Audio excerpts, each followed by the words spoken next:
पालघर जिल्ह्यातील डहाणू तालुक्यातील कैनाड परिसरात प्लॉट वितरण करण्याच्या योजनेत 10 ते 15 नागरिकांची फसवणूक झाल्याचा प्रकार समोर आलाय।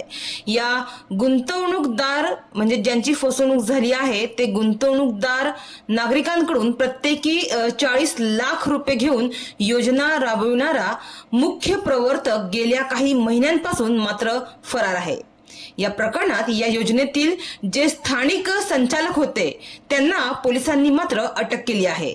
मात्र या योजनेच्या मुख्य सूत्रधाराला अद्यापही अटक करण्यात आली नसून त्याला पकडण्यासाठी पालघर पोलीस प्रयत्नशील आहेत असे पोलिसांनी सांगितले। Tulja Bhavani properties private limited या कॉर्पोरेट व्यवहार मंत्रालयाअंतर्गत नोंदणीकृत कंपनीने डहाणू कैनाड परिसरात रहिवासी संकुलासाठी कैनाड मेरीपाडा येथे प्लॉट विकसित करून देण्याचा एक यशस्वी प्रकल्प राबविला होता। या योजनेत जून 2022 मध्ये 10 ते 12 गुंठे क्षेत्रफळाचा प्लॉट व परिसरात मूलभूत सुविधा विकसित करण्यासाठी 62 प्लॉट्स योजना बनवण्यात आली होती।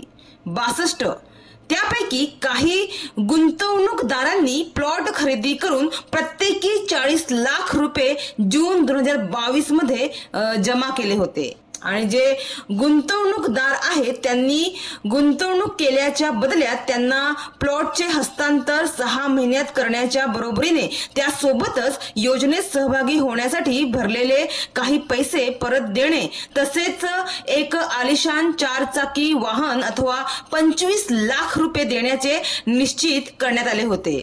मात्र प्रत्यक्षात 6 महिन्यांचा कालावधी उलटल्यानंतर देखील वेगवेगळी कारणे पुढे करून तसेच व्यवसायात आर्थिक नुकसान झाल्याचे सांगत प्लॉट योजनेत गुंतवणूक करणाऱ्या व्यक्तींना भावनात्मक संदेश पाठवून म्हणजे मोबाईलवर भावनात्मक संदेश पाठवून पैसे देण्यास विलंब होत असल्याबद्दल गुंतवणूकदारांना ताटकळत ठेवण्यात आले।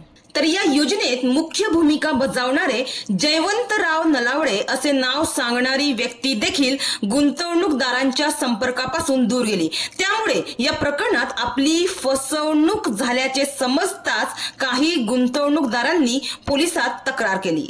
या तक्रारीची गंभीर दखल घेत पोलिसांनी प्लॉट खरेदी संदर्भात करारनामा करणाऱ्या स्थानिक संचालकांना पोलिसांनी अटक केली आहे। तर मूळ सूत्रधार अजूनपर्यंत फरार असल्याचं दिसून आलं आहे। तर या संदर्भात पालघरचे पोलीस अधीक्षक यतीश देशमुख यांनी सांगितलं की गुंतवणूकदारांशी करारनामा केलेल्या स्थानिक संचालकांना पोलिसांनी अटक केली आहे। तर या योजनेतील मूळ सूत्रधाराचा शोध घेत आहोत। या प्रकरणातील मूळ सूत्रधाराने खोट्या नावाचा वापर करून पालघर जिल्ह्यात वावर केल्याची माहिती आम्हाला प्राप्त झाली आहे। तर या गुंतवणूक योजनेत सध्या तरी 10 ते 12 गुंतवणूकदारांची फसवणूक झाल्याची माहिती पुढे आली आहे। या जमीन विक्री घोटाळ्याची व्याप्ती वाढण्याची शक्यता पोलिसांनी व्यक्त केली आहे। तसेच या कंपनीच्या नावे असणारी सुमारे 1.5 कोटी रुपयांची मालमत्ता पोलिसांनी हस्तगत करत त्यावर टाच आणली आहे।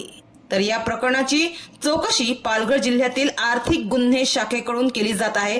तसेच या योजनेत फसवणूक झाली असल्यास संबंधिताने आर्थिक गुन्हे शाखेकडे तक्रार नोंदवण्याचे आवाहन पालघरच्या पोलीस अधीक्षक यतीश देशमुख यांनी केलं आहे। तसेच या गैरव्यवहारातील सूत्रधाराला लवकरच अटक करू असा विश्वास देखील त्यांनी व्यक्त केलाय। डहाणूवरून कल्पेश दळवीची रिपोर्ट, विकास समाचार।